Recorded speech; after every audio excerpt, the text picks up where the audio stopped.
Hey there YouTube, thanks for joining this episode of Jay's Beer Review. So in my last episode, it was pretty special because I had gotten some beers from the Portland area, and I'm going to continue with that today.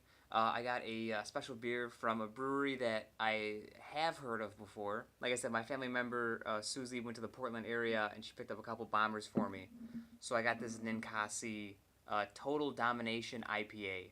And so, of the beers that she had gotten me, Ninkasi is the only one I had heard of before. When I got really hardcore into home brewing, it's one that came up in a lot of my magazines and other publications.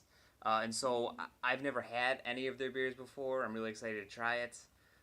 From what I've heard of Ninkasi, they're supposed to be really good beers. So I'm really excited to try it. I've never had it before. So normally when I try a beer for the first time, I go through the style guidelines and I give you a little bit of descriptors about that. This time I'm not going to do that. All I'm going to do is post a link down at the bottom so you can take a look at my Brickstone Brewing's Galaxy Down Under. That was the first IPA reviewed. If you want to go through style guidelines, just click back on that first episode of Brickstone's Galaxy Down Under, and it'll give you the style descriptors. Jumping ahead, let's smash cut to me actually looking at the beer, pouring it, and giving my notes. So I will just take a look at the label. It says here 6.7% ABV, 81 IBUs, so it's pretty hoppy. And the alcohol is kind of what you would expect an IPA to be at. The label's got some mountains with like an eagle flying and a sun in the background. It's pretty cool, actually. I think it's an interesting image that's on it. Then it just says Ninkasi Brewing Company with the name of the beer, Total Domination. And then the text here I will read, and I will not move the bottle because I can see there's a nice sediment on it. So I'll have to turn my head. It says, "This decidedly balanced Northwest IPA celebrates our love of hops.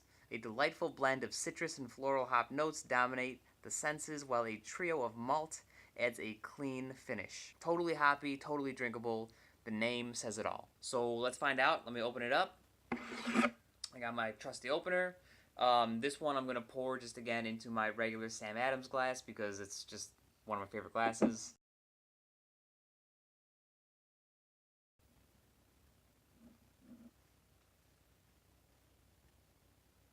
So this one does look pretty good. It's got a nice orange hue to it. It's honestly a little bit lighter than I thought it was going to be, but not that that's a bad thing.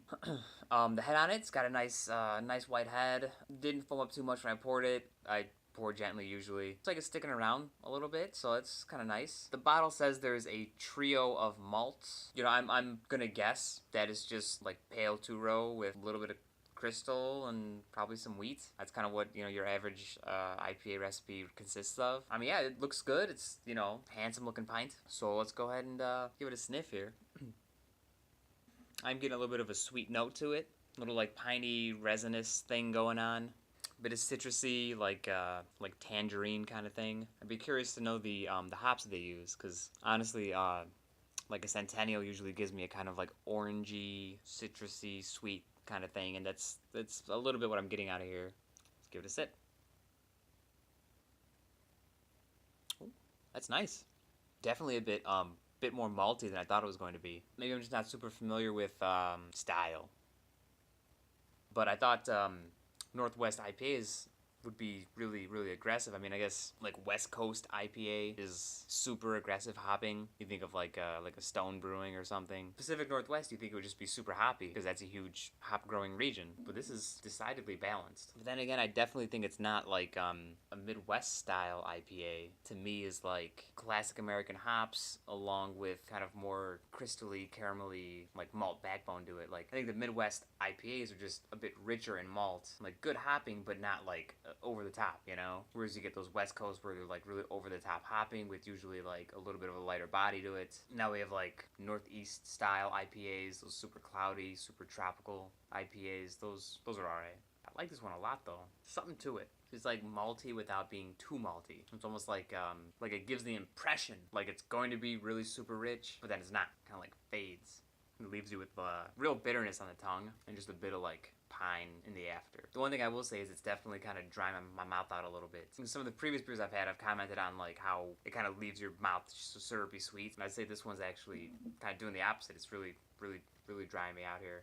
Really nice, like a bit of almost like a bit of honey in the malt, a bit of like a toasted rye bread. Very, like a very lightly toasted bread. Because I don't mean to give an impression that it's like dark. It's not chocolatey or roasty or toasty or anything like that, but it's just like a bit of something. Yeah, just a bit of, I'd say like a bit of honey and then a bit of kind of like crackery character. So now I wonder, because this beer is so light and because I'm getting such a honey character, I wonder if they use like a honey malt instead of using a crystal malt. That'd be an interesting way to like spice up their IPA. I don't know how long they've been brewing this beer for. I mean, honey malt's been around for a while, but if this is like a 20-year-old recipe or something, then it wouldn't be around.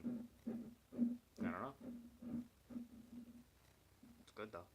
I think it's a really solid IPA. Pretty interesting because it does have a pretty firm bitterness, and it does have a pretty like upfront kind of sweetness. Then it's also very dry in the mouth. The flavor is sweet, but the mouthfeel is dry.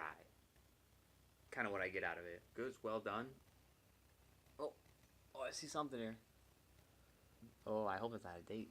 I'm not sure if this is right, but I do see some numbers on the bottom of the bottle here. It says 0916, which would make it 7 months old.